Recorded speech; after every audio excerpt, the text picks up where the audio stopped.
Hello students, welcome to my YouTube channel. आज हम लोग क्लास 7 के हिस्ट्री चैप्टर 1 जो है उसके पार्ट 2 को लेकर आए हूँ एक्सप्लेनेशन के। तो आज हम लोग आगे बढ़ेंगे हिस्ट्री के पार्ट में। प्रीवियस वीडियो में आप लोगों ने देखा होगा, जिन लोगों ने नहीं देखा है उसको इस वीडियो में लिंक मिल जाएगा, वो जाकर आप वीडियो देख लीजिएगा पूरा। और जहाँ आपको समझ नहीं आए वहाँ पे मुझे कमेंट करें।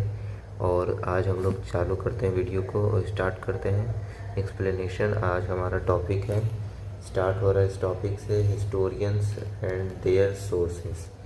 तो मतलब आज का जो टॉपिक रहेगा हिस्टोरियंस एंड देयर सोर्सेस। और आज हम लोग ट्राई करेंगे कि इस वीडियो को थोड़ा लंबा कर लें ताकि आपको कम से कम पार्ट में समझ आ जाए। तो चलिए फटाफट से स्टार्ट करते हैं।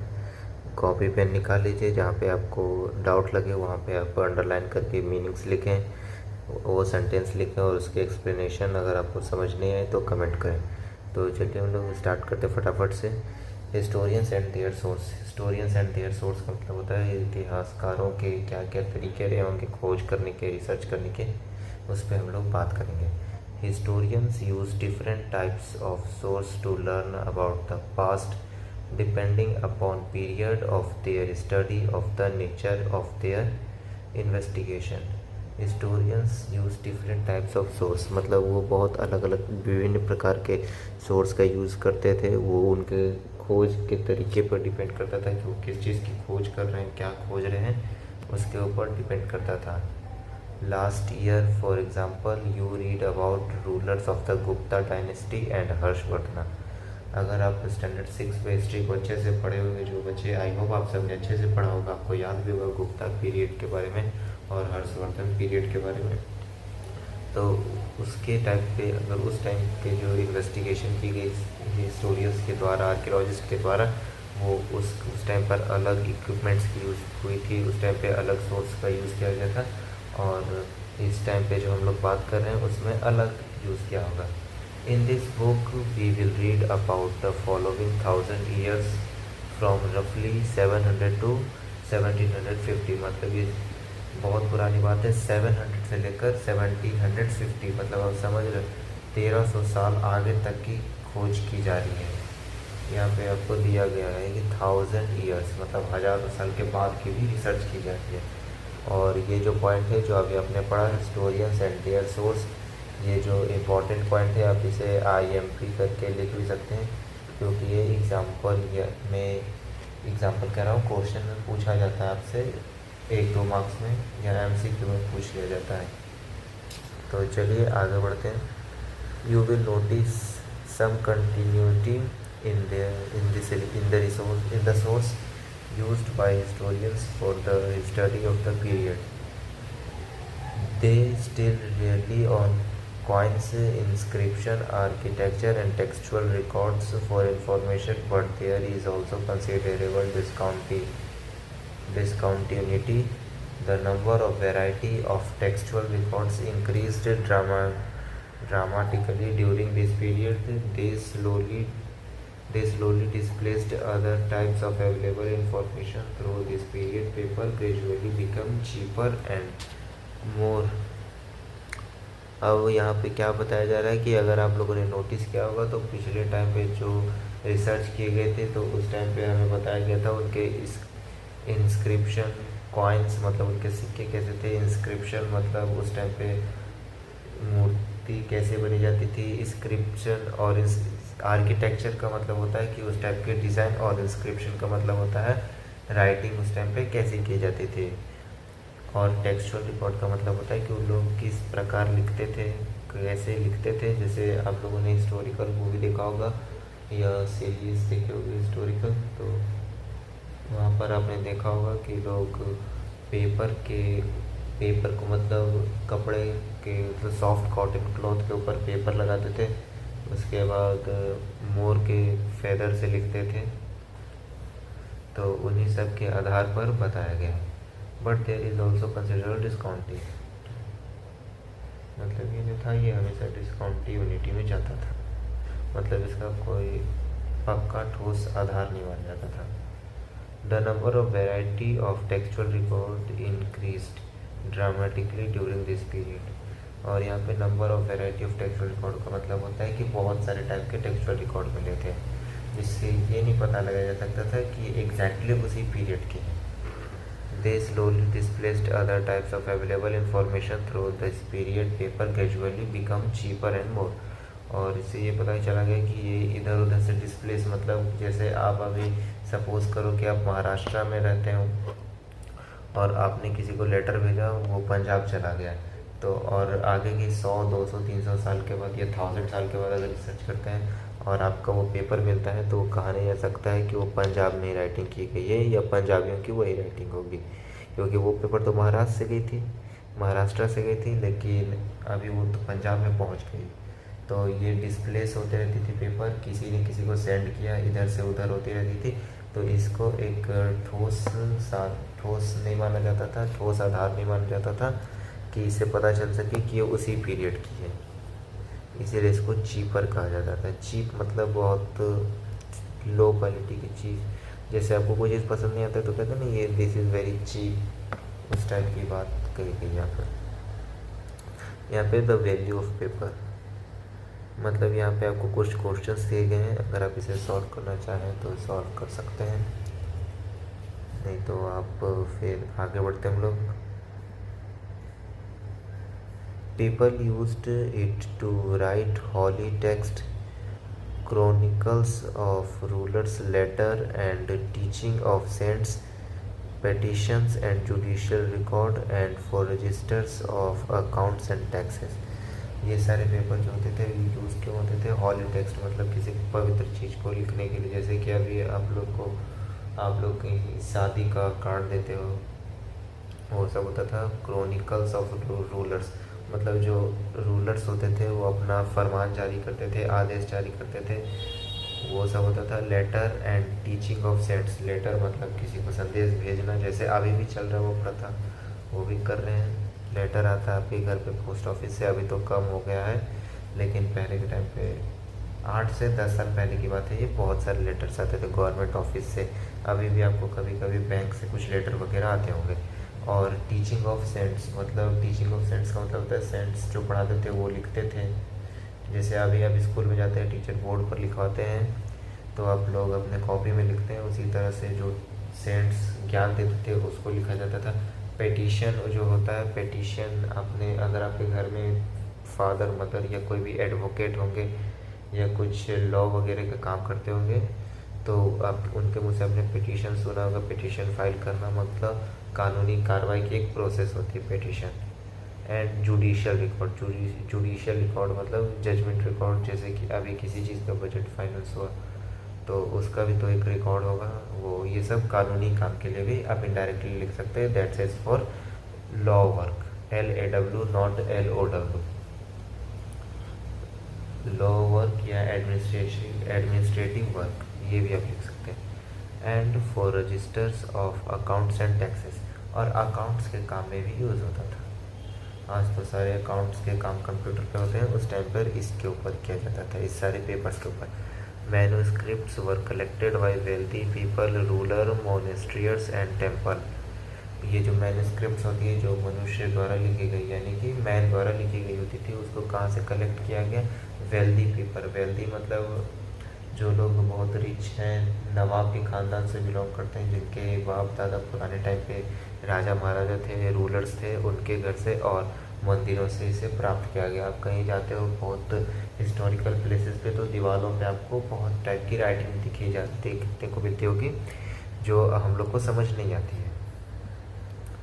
दे were placed in libraries and archives, और वो लाइब्रेरी और आर्चीव एक जगह होता है जहाँ पे पुरानी चीज़ों को कलेक्शन किया जाता है, वन टाइप ऑफ म्यूज़ियम वो कह सकते हैं, वो सारी चीज़ वहाँ पे रखी हुई है। These manuscripts and documents provide a lot of detailed information to historians, but they are also difficult to use।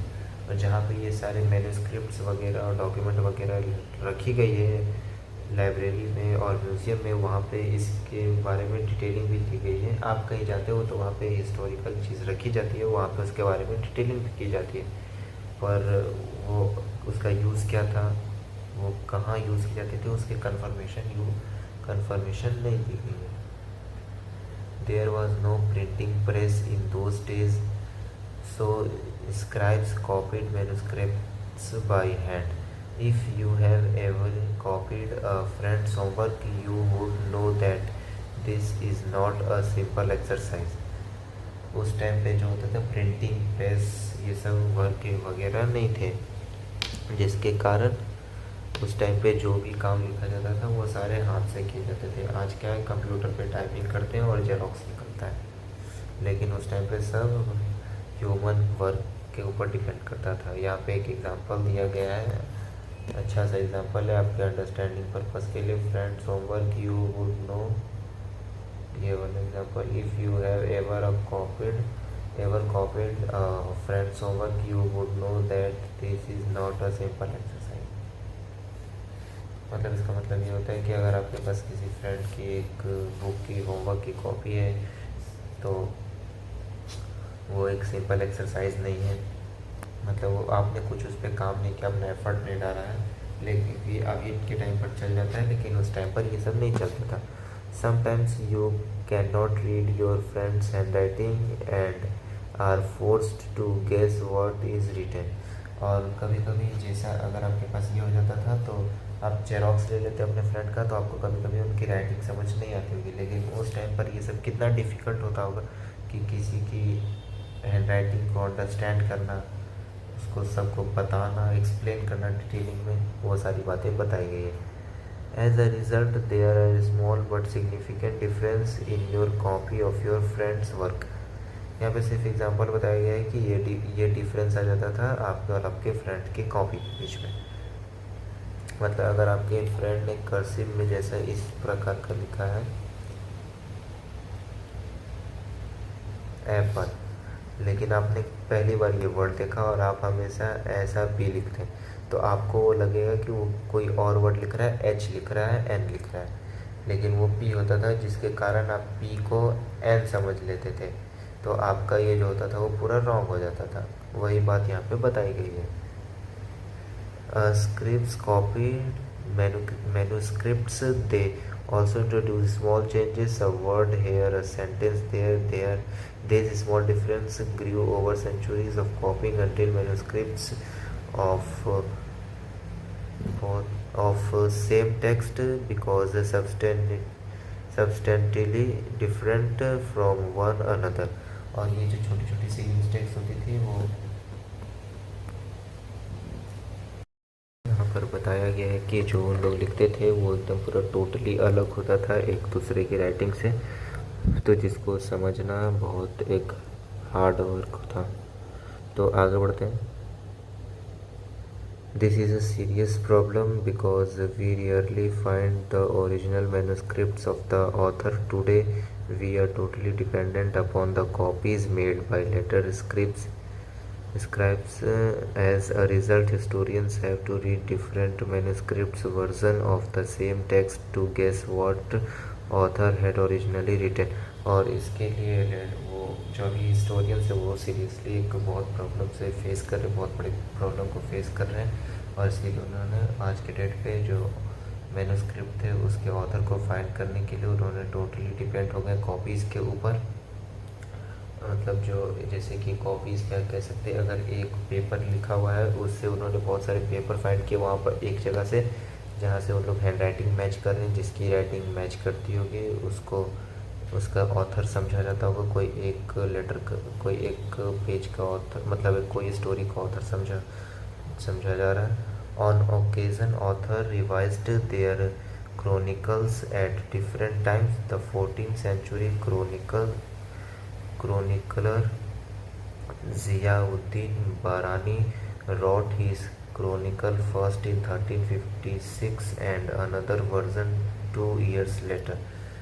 और occasion of revised मतलब रिवाइज्ड करने के बाद बहुत दिनों के बाद पता चला कि एक 14th सेंचुरी में ज़ियाउद्दीन बारानी करके एक राइटर थे जिन्होंने एक क्रॉनिकल लिखा था 1356 में, और उनका वो जो फेमस क्रॉनिकलर था वो उसका जो सेकंड वर्जन था, अनदर वर्जन था, उसके 2 साल बाद आया, यानी 1358 में। the two different from each other, but historians did not know about the existence of the first version until the 1960।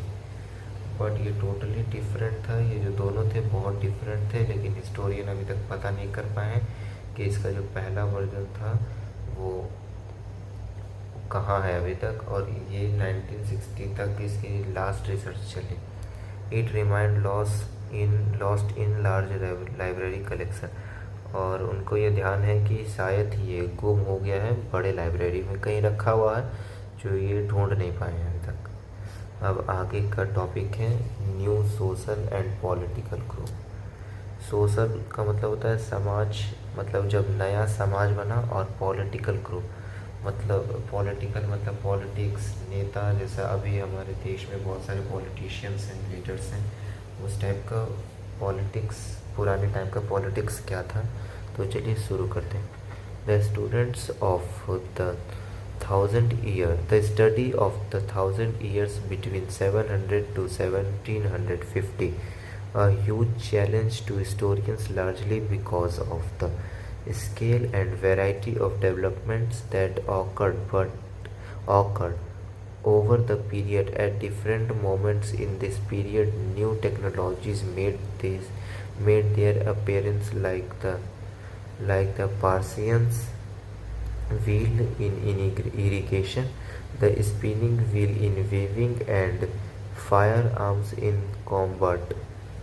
अब यहाँ पे क्या बताया गया है, जब 1000 ईयर के बीच में 700 से 1750 तक जैसे जैसे पढ़ाई आगे चलती गई, ऐसा नहीं था कि उस टाइम पर पढ़ाई नहीं होती थी, पढ़ाई होती थी, लेकिन अभी जो हम लोग हाई टेक्नोलॉजी को पढ़ रहे हैं, उस टाइम पे ये सारी चीज़ों का जो नाम लिया गया है वो सारी हायर टेक्नोलॉजी थी।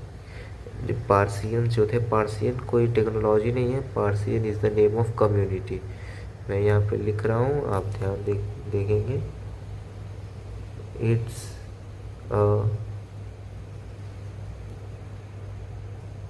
Name of community, name of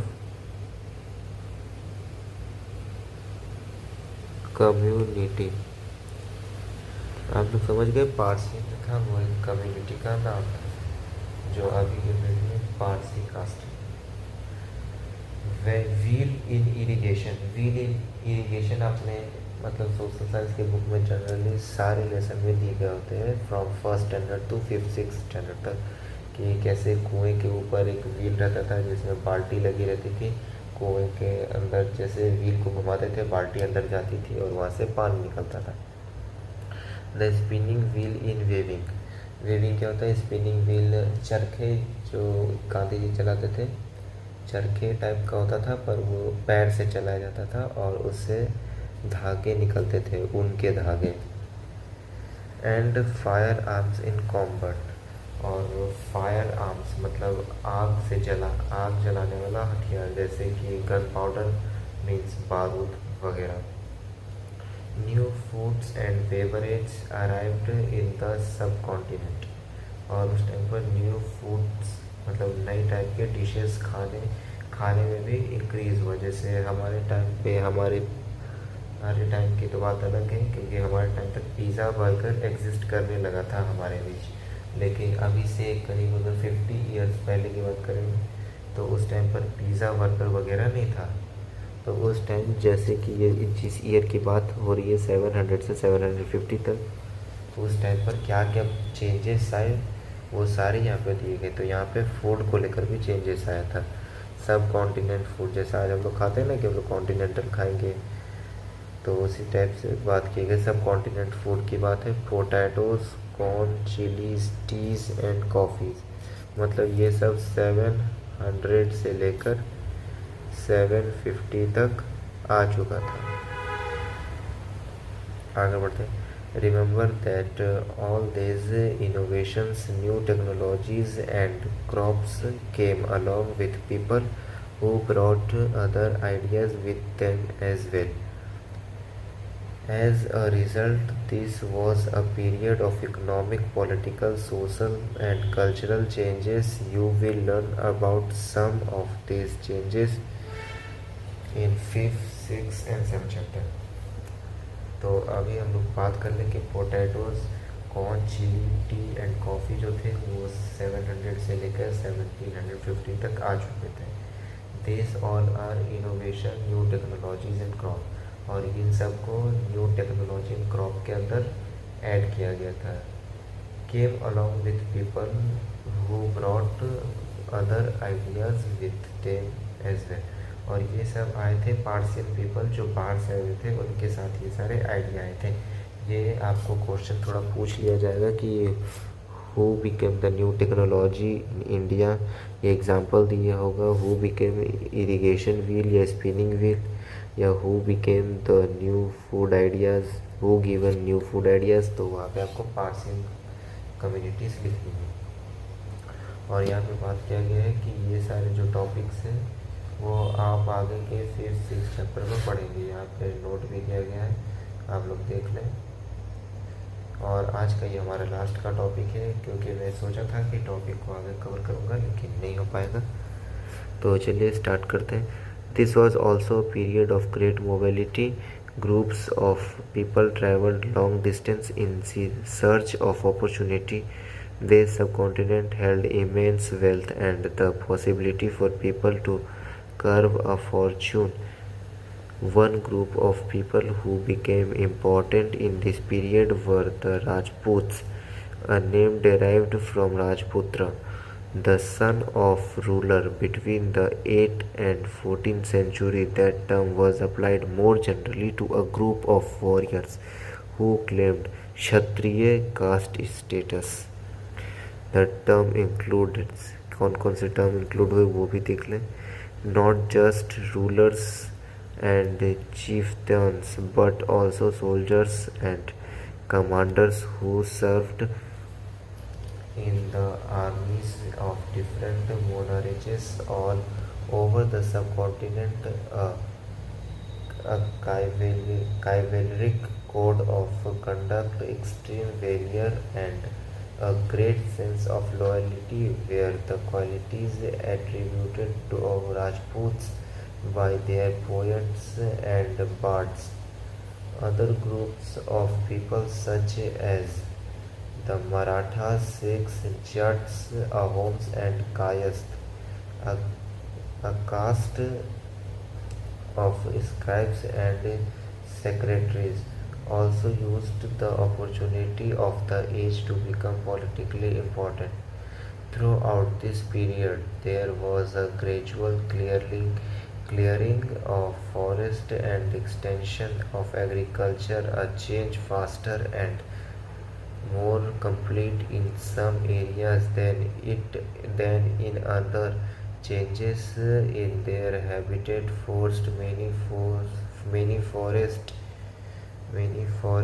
dwellers to migrate. Others started tilling the land and became peasants. These new peasants group gradually began to be influenced by regional market chiefs, priests, monasteries and temples. They became part of large complex society and were required to pay taxes and offer goods and service to local lords. As a result, significant economic and social differences emerged amongst peasants.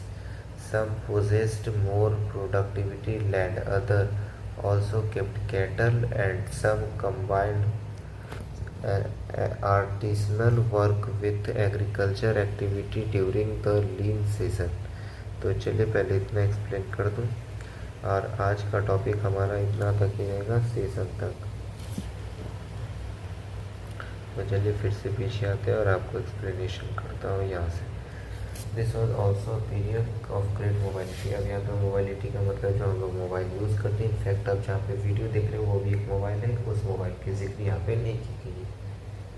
Group of people travel long distance in search of opportunity. यहाँ पे बात की गई है group of people की जो बहुत सारे लॉन्ग डिस्टेंस को कवर करके आए थे अपने अपॉर्चुनिटी को पाने के लिए, अपनी जॉब पाने के लिए। जैसे कि आज की डेट में जिस स्टेट में अनएम्प्लॉयमेंट होती है तो वो माइग्रेट कर जाते हैं अनदर स्टेट में, अनदर कंट्री में अपनी अपॉर्चुनिटी के लिए, अपनी जॉब के लिए। The subcontinent held immense wealth and the possibility of people to carve a fortune. अब यहाँ पे फॉर्चून की बात की गई है, तो आप ये मत समझ लेना कि फॉर्चून का रिफाइंड जो आप खाते हो उस फॉर्चून की बात की गई है। यहाँ पे फॉर्चून का मतलब है क्रेव एंड फॉर्चून। फॉर्चून का मतलब होता है इम्प्रेशन, अपनी पर्सनैलिटी इम्प्रेशन को बिल्ड करना। फॉर्चून मतलब एक रुतबा, उसके लिए भी लोग माइग्रेट करते थे। वेल्थ का मतलब तो सबको मालूम होगा, धनवान होना, खजाने वाला, अमीर बनना। One group of people who became important in this period were the Rajput. सिर्फ उस टाइम पर एक कम्युनिटी था जिसको ज़्यादा इम्पोर्टेंट दी गई थी उस पीरियड में, वो थे राजपूत, जिसको डायरेक्ट किया गया था राजपुत्रा। ये भी आपको पूछा जा सकता है which community was more important in 14th century, क्योंकि यहाँ पे 14th सेंचुरी की बात की जा रही है। तो आपको लिख देना है Rajputras. The son of rulers between 8th and 14th century। The term was applied more generally to a group of warriors who claimed Kshatriya caste status. उस टाइम पर रूलर का सन जो था वो 8 से 14 वर्ष तक अपने जो ग्रुप के वॉरियर्स थे, योद्धा थे, उनके साथ वो ट्रेनिंग लेता था और फिर वो क्षत्रिय बनता है। क्षत्रिय मतलब होता है योद्धा, जिसको राजपूत में काउंट किया जाता है। वो कास्ट स्टेटस मिलता था। जो लोग लड़ाई करते थे, लड़ाई झगड़े वाले काम करते थे, मतलब ऐसा नहीं कि बिना मतलब का, मतलब जो लोग ब्रेवरी से जो आर्म फोर्स में जाते थे, फाइटर होते थे, उनको राजपूत स्टेटस दिया गया था। द टर्म इंक्लूडेड, यहाँ पे कुछ टर्म दिए गए थे। Not just rulers and chief, मतलब ये सिर्फ रूलर और मेन आदमी के लिए नहीं था, ये सारे सोल्जर्स के लिए था। And commanders who served in the armies of different monarchs all over the subcontinent. Army में जितने भी टाइप के, चाहे वो हायर पोस्ट के इंसान हो, चाहे वो लोअर पोस्ट के हो, वो सारे किसके अंदर काउंट होते थे? राजपुत्र के अंदर, यानी क्षत्रिय के अंदर काउंट होते थे। ये उस टाइम का रूल था। क्या लिखा है कि chivalric code of conduct extreme valour and a great sense of loyalty. ये जो किवैलरिक कोड था वो एक एक्सट्रीम वैल्यूअर और ग्रेट सेंस था। ग्रेट सेंस मतलब ग्रेट एग्जाम्पल था लॉयल्टी का। Best quality attributed to Rajputs by poets and bards. और ये पोएट्स भी बहुत अच्छे थे, जो राजपूत थे उनके पोएट्स भी अच्छे थे और फाइटर्स भी अच्छे थे। ये एक समर्पण था अपनी कम्युनिटी के लिए। Other groups of people such as Marathas, Sikhs, Jats, Ahom and Kayast। और अदर ग्रुप कौन कौन सी? Marathas, Sikh, Jat, Ahom, Kayastha. Subhash Chandra Bose was also belong to Kayastha family. ये आपको याद रखना है, और ये सारे कम्युनिटी के नाम भी याद रखने हैं आपको। इन सब का काम क्या होता था? यहाँ पे दिया गया है अ कास्ट ऑफ स्क्राइब, एक अंडरलाइन नहीं हो पा रहा है, सम प्रॉब्लम है।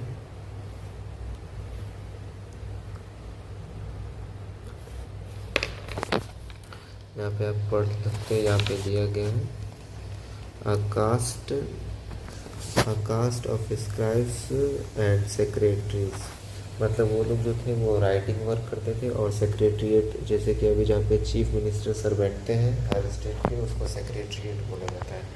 जैसे कि यहाँ पे बात की गई है, मतलब तो उस टाइम पे तो चीफ मिनिस्टर नहीं थे, तो वो लोग राजा के दरबार में बैठते थे और राइटिंग वर्क करते थे।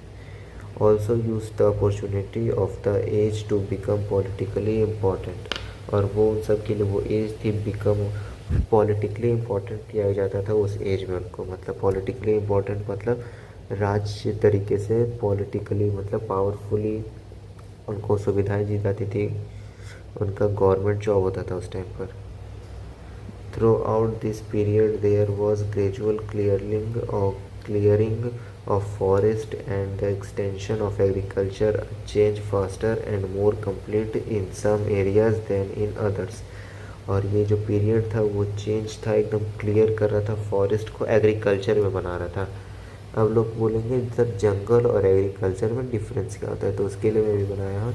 ये है जंगल जिस पे कोई केयर नहीं करता, बस एक घास पेड़ पौधे और जंगली जानवर थे, लेकिन इसी को यहाँ से साफ़ कर दिया गया और यही जंगल को हटा दिया गया और यहाँ पर खेत बना दिए गए और यहाँ पर फसल बोना स्टार्ट किया गया, जिसके कारण पीपल की एम्प्लॉयमेंट भी बढ़ी, जनसंख्या को जॉब भी मिला और एग्रीकल्चर भी हुआ, उपजाऊ भी हुई। जो जंगल किसी काम का नहीं था, जिसमें अगर आपको किसी एक सुंदर खेत में, जैसे कि आपको एक खेत दिया जाए खाली ज़मीन, तो वहाँ पे आप फसल उगा सकते हैं, लेकिन अगर आपको एक जंगल दे दिया जाए और उसमें आप कुछ ना कर पाओ तो आपके लिए बहुत रिग्रेट फील होगा।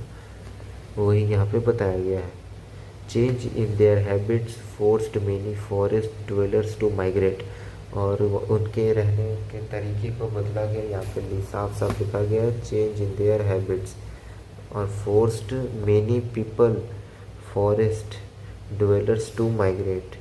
अब यहाँ पे फोर्स्ड का मतलब वो फोर्स नहीं है जो आर्म फोर्स होती, यहाँ पे फोर्सफुली मतलब किसी के ऊपर प्रेशर लगा के फॉरेस्ट से ज़बरदस्ती हटाया गया। ड्वेलर्स मतलब हड़पा गया और उन्हें माइग्रेट कराया गया।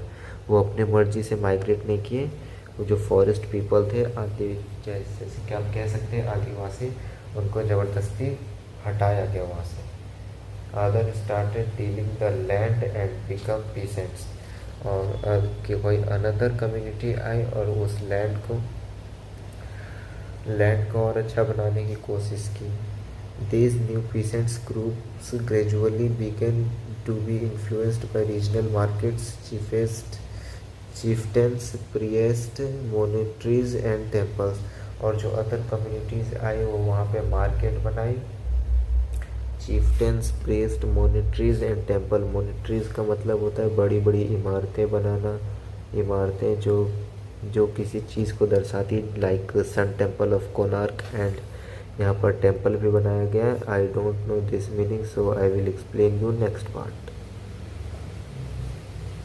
आगे बढ़ते हैं। They become part of large complex society and were required to pay taxes and good offer and services to local lords। और वो जो पार्ट बनी एक लार्ज कॉम्प्लेक्स सोसाइटी बनी। कॉम्प्लेक्स का मतलब होता है एक दूसरे से जुड़े रहना, तो वो चेन कम्युनिटी भी आप कह सकते हैं, वो बनी और उन्होंने एक लार्ज नंबर पे अपना दर्जा हासिल किया और वो इतने एलिजिबल हो गए थे, रिक्वायर्ड थी उनको कि वो टैक्स पे कर सकते थे और ऑफ़र कर सकते थे गुड्स के लिए और सर्विस के लिए। मतलब वो लोग इतना डेवलपमेंट करके कि वो खुद से किसी को जॉब भी दे सकते थे, टैक्स भी दे सकते थे और वो सर्विस भी प्रोवाइड करते थे लोकल लॉर्ड्स को। लोकल लॉर्ड्स कौन होते हैं? जैसे कोई ज़मींदार हो गया या कोई बड़े घर का मालिक हो गया, अब उसको वो लोग पैसे देंगे, बदले में उसका सामान यूज़ करेंगे। जैसे किसी के पास बहुत सारी ज़मीन है तो उसको पैसे देकर उसका ज़मीन अपने पास रखना खेती करने के लिए, ये करते थे। As a result significant economic and social difference emerge amongst peasant. और इसका रिजल्ट क्या हुआ? इकोनॉमिक कंडीशन में डेवलपमेंट आने लगी। Some possessed more productivity land, other also kept cattle and some combined artisanal work with agriculture activity during the lean season. और कुछ अलग बंदे आए और टेक्नोलॉजी आई और लोगों ने सोचा और उन्होंने साथ साथ क्या, मोर प्रोडक्टिविटी मतलब अपनी उपज को बढ़ाने के लिए लैंड का तो इस्तेमाल किया, साथ साथ उन्होंने कैटल पालने स्टार्ट किए, जैसे कि गाय, बकरी, मुर्गी, भेड़, ये सारी चीज़ें को उन्होंने बनाना शुरू किया, पालना शुरू किया। भेड़ पालेंगे तो उनसे उनको ऊन मिलेगी, बकरी पालेंगे तो बकरी बच्चे देगी, दूध देगी और बाद में बकरी का मीट भी लोग खाते थे। मुर्गे का भी सेम यूज़ होता था, मुर्गे अंडे देंगे, वो दूध नहीं दे सकते हैं और फिर बाद में उनको बेचकर खाया भी जाता था। गाय से दूध निकाली जाती थी, ये सारे, और दूध से घी, मक्खन, दही वगैरह सारे बना के उसे यूज़ करने लगे। और बस उन लोग इतने पर ही नहीं रुके, आर्टिसनल वर्क मतलब कपड़े पर काम करना, पेंटिंग्स बनाना, उनको बेचना, ये सारे काम भी शुरू कर दिए। और आज के डेट में हम लोग उसे ही फॉलो कर रहे हैं। We are following same thing in higher amount, मतलब उसको ही हम लोग फॉलो कर रहे हैं लेकिन हायर लेवल पर फॉलो कर रहे हैं। तो आई होप आपको ये पार्ट क्लियर रहा होगा। Part 2 I will try to improvement in my videos, so please like, share and comment you have any doubt, and subscribe. Thanks for watching. This is my new channel, so sometime I will make a mistake, so please ignore it, and I will try to give my best. Thank you so much.